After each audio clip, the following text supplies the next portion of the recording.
Hello mga sisi, magandang gabi sa inyo. Eto nga at maglalayas muna tayo ng panandalian. Panandalian kasi mga saglit lang talaga to, ilang araw lang. Kasama talaga siya sa plano namin pagka-uwi namin ng Pinas. Since hindi pa nga rin ako nakakapunta sa Thailand, at gusto ko rin talaga makakuha ng supplier ko ng mga BKK na galing talaga doon sa Thailand para nakadirect na ako. So, eto nga gabi nga kami nag-flight. 12 ng gabi, as in midnight. Ayan, pagdating sa loob ay nakita kong may Mac. Abay, syempre bumili muna ako ng Libby. At eto ang katangahan ko. Naiwan ko yan sa airplane. Ang sakit sa heart kasi 2 Libby din yun at saka ng lip remover din po iyon, ha? 4,400. Ay naku, bala ko ang i-report pagbalik namin ng Manila. Sana naman makuha ko pa. Eto na siya, after ng marami kong kwento, nandito na kami sa Thailand. Pagbaba namin ng eroplano, eto at diretso kami sa baggage counter para makuha ang aming bagahe na wala naman laman. Abay, syempre, sino naman ang papasalubungan mo rito? Ni wala kang kilala dito sa Thai. Gusto lang namin magbili-bili ng mga damit, kaysa naman mag-SM ako. Dito na ako bibili kasi nga pupunta rin naman ako dito at bibili tayo ng pang-stock natin sa Mix Clothing Shop. I-follow nyo po pala yung aming page, ha, para po sa mga naghahanap ng mga Thai products or mga Pilipinas, local, Japan goods. Ayan, meron po tayo doon. So yung aming page is Mix Clothing and Babe Shop po. Eto na, syempre, for the lakad muna tayo. Mahaba-haba rin po pala kasi malaki din pala yung kanilang airport. So, Wanapun Airport po kami. Dito kami bumaba sa may Bangkok, Thailand. Hindi ko alam kung meron pa silang ibang airport pero dito kami binaba ng Kapalaran. Etos lang, pero dito talaga yung punta namin. So, pagdating namin sa airport, syempre nag-book na ako bago pa lang kami pumunta dito ng taxi dahil nga sa alanganing oras ng aking booking ng flight, talaga namang gabi, mahihirapan kami, diba, na mag-train or whatever. Kaya naman talagang binook ko din po yung taxi para hindi na kami mamoblema. At finally, nandito na kami sa chinek-inan namin ng hotel at ito pa ang malaki kong katangahan, guys. Kasi, syempre, akala ko talaga 2 p.m. yun kasi kala ko 12 noon, so 12 midnight pala. Pagdating namin dito, syempre, ang check-in namin 2 pa, alas 2 pa ng hapon. Di super tagal namin maghihintay. Buti na lang, 6 a.m. pa lang, bukas na dito yung mga pamilihan. Kaya ang ginawa namin is nag-shopping muna kami, tumambay lang muna kami dun sa lobby. Eto, nag-food trip muna kami. Kaya naman, first day pa lang, hindi pa kami nakakapasok ng room namin. Ang dami ko na agad nabili. At eto nga, kumuha pa si Habi nito, pampasalubong namin kay Ellie. Kasi yung laki niya, times 10 ng mga gatsa-gatsa sa Japan. So, natuwa kami. O, ayan, Ellie, may pasalubong na kami sa'yo. Ginawa namin, alam nyo, pabalik-balik, pupunta sa taas, bababuti na lang sa tapat lang namin yung pamilihan. So, dito yung midnight. Marami tong tindahan paggabi at saka pag morning. Sa umaga hanggang 9 a.m. lang sila, wala na sa gitna. So, naghanap na kami ng aming kakainan ng tanghalian at dito nga kami napadpad. Ang kakainin nyo, guys. Ha? Kau mangay. Kau mangay? Ano lang akin? Ski. Ito tabi na. Sino na eh? Ano tabi na ba yun? Paano mo kakainin? Hindi ko pala alam eh. Nani, por soup. Daw.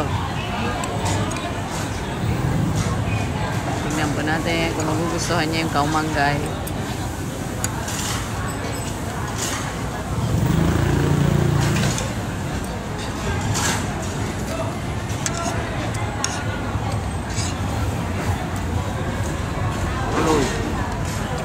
Aloy. Ayun, sorry, kaloy. Aloy. Ay. Dapat wa poke. Muito anes. Check natin nila. Ang ata. Tira na eh. Check siya dyan ay.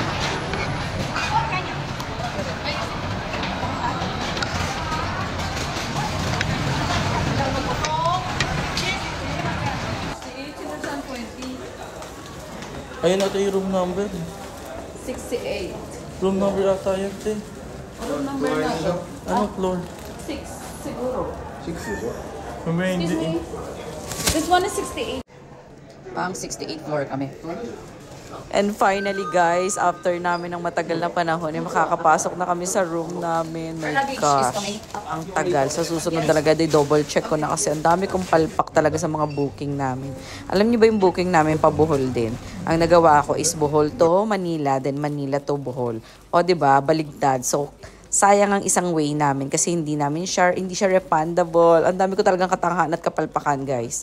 Dahil sobrang pagod at puro trabaho ang lola ninyo. Ganon, normal lang siya. Kaya lang ang dami ko na sayang na pera. Sayang, 'di ba? So next time, double check din pag may time. Yung binuko pa naman pa Bohol, 10 kami. O 'di ba, ang dami ko na sayang talaga doon. Parang 16K din po siya. One way kasi ang hindi namin magagamit kasi nga baligtad. Pag ganun mahirap po 'yun. Kaya talagang ingat talaga sa pag ilang beses ko na nagawa yun, 2 times na yun eh. Ewan ko ba, ba't di ko ulit chinik, nakakaasar. Pero ayun na nga, move on na lang tayo. Ito ang aming room, malaki siya in fairness naman, maganda, worth to wait din. Kahit ang tagal namin nag-intay is okay lang kasi ang ganda ng room at malinis. Napakasimple lang ng kanyang design, wala masyadong kung ano-ano. Pero ang pinakamaganda dito is ang luwag niya. Pwede kang tumambling, mag-split, or kung anong gusto mong gawin. Ayan, nasa 68th floor tayo. So, mataas talaga yung view. Ayan, ang ganda ng labas. Yung view niya, para lang akong nasa Makati, gano'n. Nasa Manila. At eto siya sa gabi. O, diba? Napaka-nice talaga. Pag nasa mataas ka, at ganito siya sa gabi. Maganda kasi maraming ilaw. Feeling ko nakikita ko na yung kabuuan ng Thailand, charis. At nang makaligo tayo, eto na. Diba? Lalabas tayo guys para humanap ng kakainan natin ng hapunan.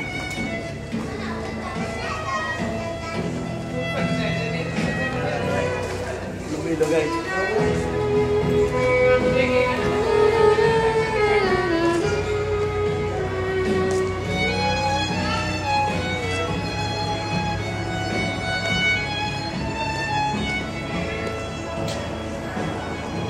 Dito na kami sa labas at ayan na ang night market. Where to go?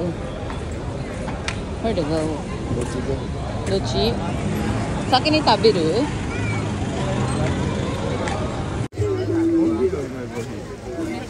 Okay.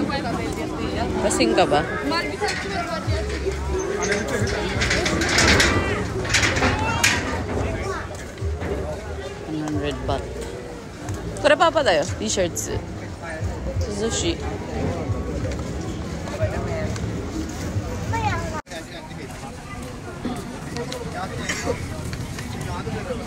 Ito guys, nasasample lang ako. Ang daming ano kainan.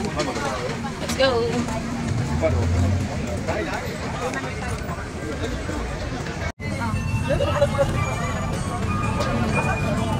Ano tuloy ka kanin?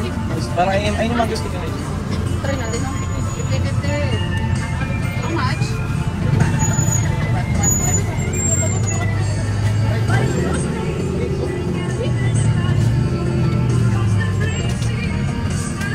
Bayad mo tayo.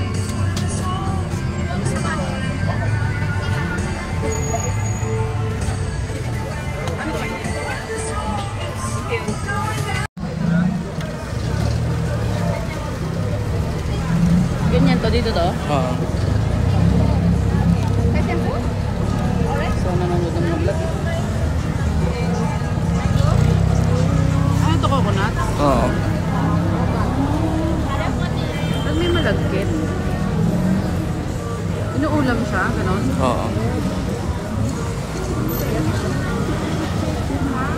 Nagsabayin mo. Ano ba daw? Ito ba yung sinasabi mo? Sinasabi nila?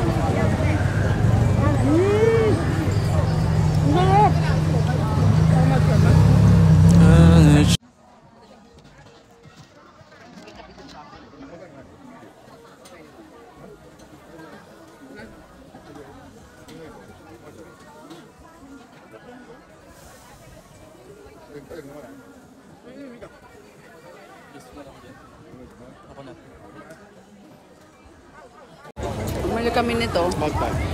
Bumili kami niyan. Bordo. Patay. Butter? Patay. Ay, kore? Nakisoba? Kao pa pare. Pad with fresh shrimp.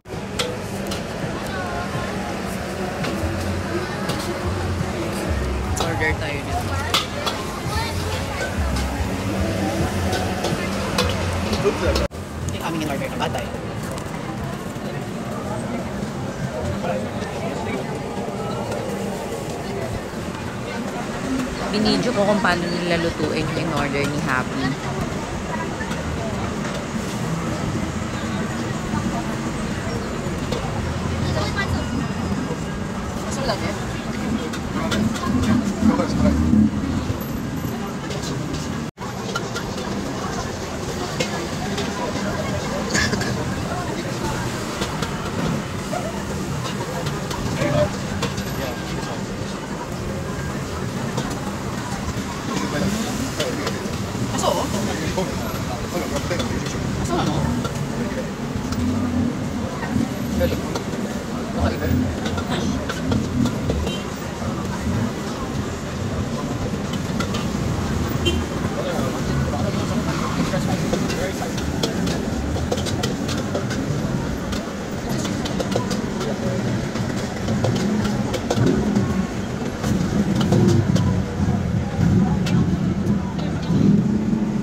Ito, no?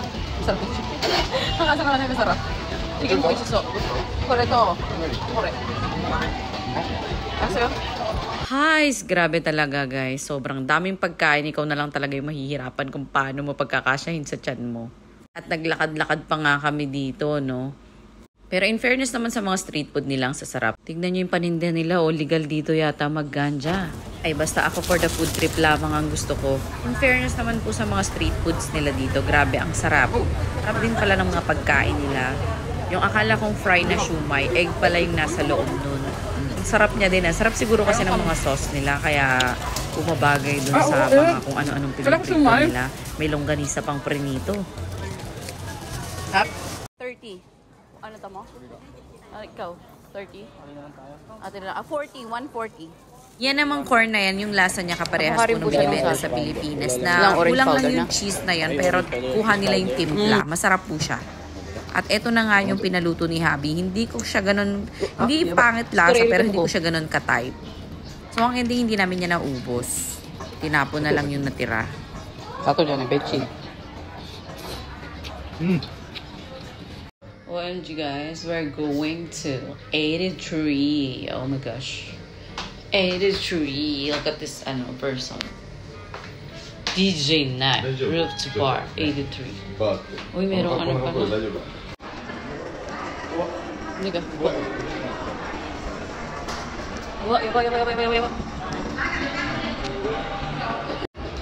Sobrang taas. Nasa 83 floor tayo.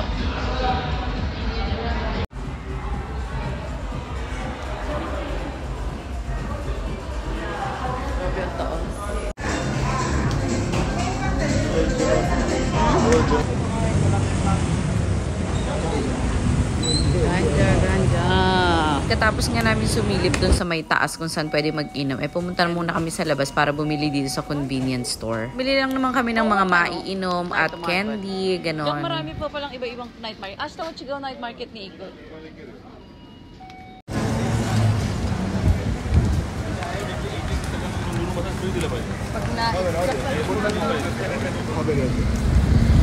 Grabe, no? Ang daming pamilihan talaga sa gabi. Bukod sa mga damit, ang daming food tripan po dito. So, yun lang muna for today's video. Thank you for watching.